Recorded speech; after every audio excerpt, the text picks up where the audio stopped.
Hi everybody, I have just varnished this painting. I'd like for you all to see how nice and clean the back of the painting is, and this is the whole purpose of taping the back of your canvas.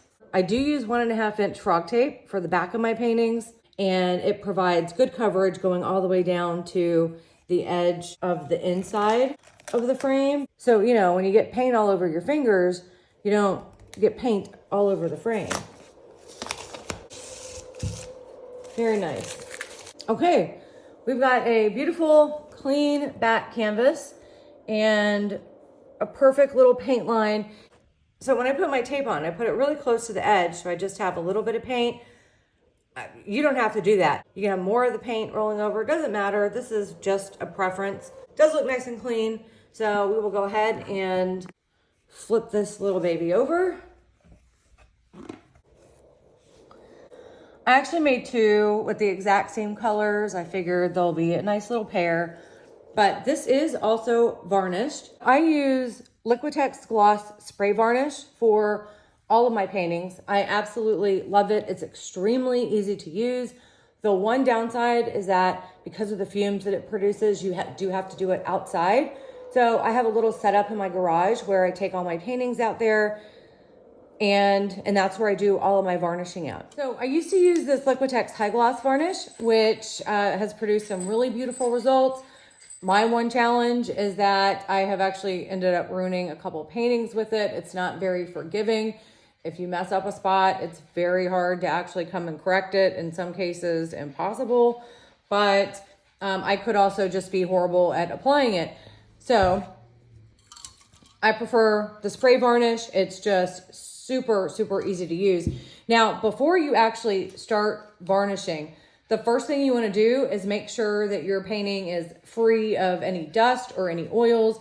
If there's any like oil or silicone on the canvas, the varnish is not going to stick to those areas. So you'll probably need to clean the painting with like soap and water. I actually just use a flour sackcloth, but you can use anything. You can use a soft sponge.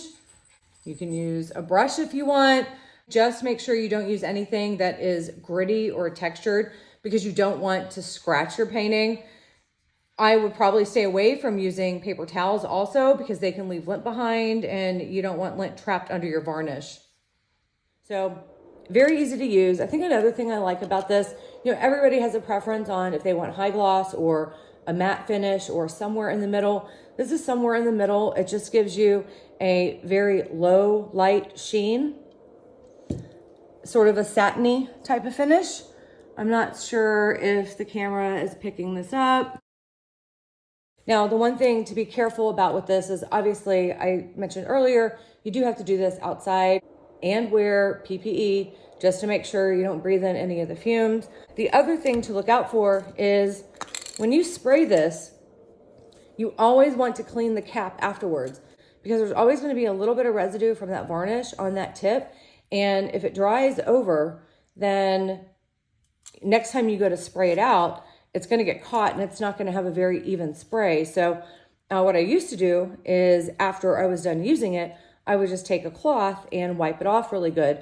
And then before I go to use it again, I would just make sure that there are no little bits of varnish that are dried on top of it. However, I did find this recently. This is a cap cleaner from Liquitex. Super easy to use. You basically just pop this cap off and then you take your varnish cap after you've just used it for varnishing and you pop that on and then you spray it out for about 10 seconds. I'm not going to do that here because I have paintings all around me, but it's just that simple. And what that does is it will completely clean your cap off and you don't have any of that residue. I haven't been using this for very long, but I varnished about 5 or 6 paintings and done this after every varnish, and it seems to work really well. Okay, now I prefer to varnish my paintings while they're laying flat as opposed to sitting upright. And the reason I do it this way is because that allows me to get good coverage all around my sides, and then I can start immediately on the top of the painting. So when you go to start the spray, you might be tempted to hold the can horizontal, parallel with the canvas, but you don't want to do that because the varnish inside the can might have a hard time reaching that little tube, and it'll start to sputter. And then you'll have uneven coverage. So you don't want to do that. What I do, and this is how I have varnished all of my paintings so far, I hold the can at a slight angle, about a 45-degree angle, and I start the spray off the side of the canvas. I usually have cardboard underneath it.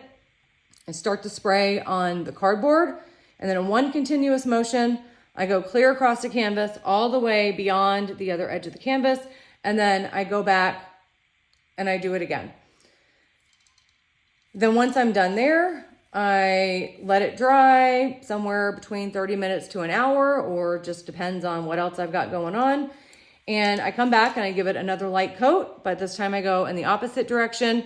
Once again, starting off the edge of the canvas and then going clear across the canvas to the other side and keep on going down. I get good, even coverage and a beautiful satiny finish. It's not super shiny. It's just right for me. All right, that's it. Isn't she cute?